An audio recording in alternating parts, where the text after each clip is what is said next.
Lucy, the ghoul, and Dogmeat arrive in Las Vegas and run into 3 Deathclaws. Lucy looks to the ghoul for guidance, and his advice is simple: run.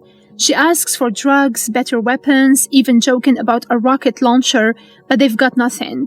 A grenade buys them just enough time to escape, and Lucy finally gets a look at Vegas. That's when the questions start.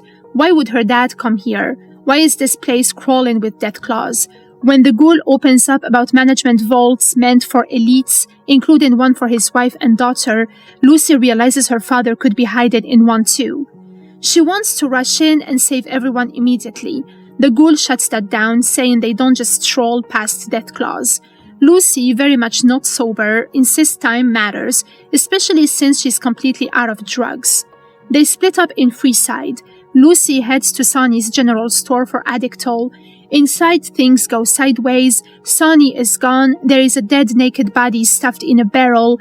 The man behind the counter clearly isn't who he claims to be. Lucy tries to bluff, but when he pulls a gun, she shoots him dead. When someone asks who she is, Lucy answers honestly she doesn't know. She detoxes violently, puking her guts out, then reunites with the ghoul only to learn they're not alone. The snake oil salesman shows up with a message from her father, Hank. He offers a deal. Lucy goes home to her vault, and Hank keeps the ghoul's family alive in cryo. Lucy doesn't trust him and warns the ghoul not to either. The choice crushes her. She admits she and the ghoul were starting to get along, then the ghoul shoots her with a tranquilizer. Except Lucy isn't out. She snaps on the power fist, catches the ghoul off guard, and punches him straight out the window, impaling him outside. As the drugs finally take hold, Hank himself appears, calling her his sugar bomb, and Lucy finally loses consciousness. In the present, the ghoul is barely holding it together. He drinks hard in a bar, listening to a bartender explain how Vegas is always run by someone new. NCR, Legion, robots, and how none of it matters as long as no one taxes him. The ghoul sees his reflection and barely recognizes himself. Then we jump back. Before the war, Cooper Howard arrives in Las Vegas with his wife Barbara for a massive summit led by Robert House. Protesters scream outside the Lucky 38. Vault Tech branding is everywhere, including a cardboard cutout of Cooper himself. Cooper takes a call from Moldaver, who tells him stopping Robert House from getting cold fusion is the only way to prevent the apocalypse. She leaves him a vial of red liquid and tells him one life versus the world. Cooper refuses to kill anyone, but agrees to stop the exchange. Inside the Lucky 38, Cooper finally meets the real Robert House, and House drops the bombshell. He knows Cooper came to Vegas to kill him. House explains everything. He's been watching Cooper for years. He saw Alaska through T-45 armor software. He knows about the demon in the snow. He's acquiring cold fusion from Voltec, from Barbara, to survive the nuclear war and protect Vegas forever. House remains convinced everything can be predicted, controlled, and optimized. He claims he's not ending the world, that something else is coming, something unknown, something even he can't model. And Cooper Howard, House believes he might be the variable that breaks everything.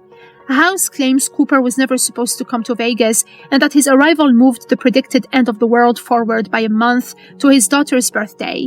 Cooper leaves shaken, spiraling into drunken despair. Later, Barbara comforts him and he quietly says they need to talk. Back in the present, the ghoul faces the same impossible choice that Cooper once did. To protect his family, he betrays Lucy, reminding himself that family is a complicated thing.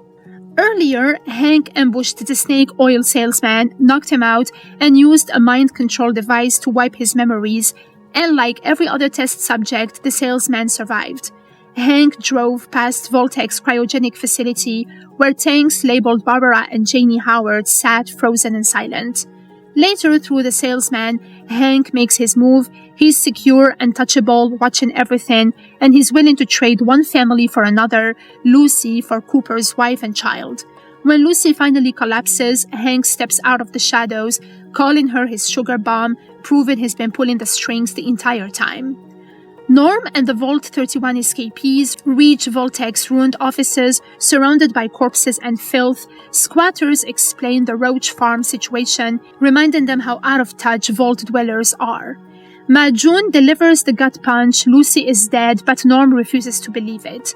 Inside Voltec Systems, Norm uncovers the truth, forced evolutionary virus tied to future Enterprise ventures. Before he can dig deeper, Ronnie attacks him, strangling him unconscious to stop him from learning more.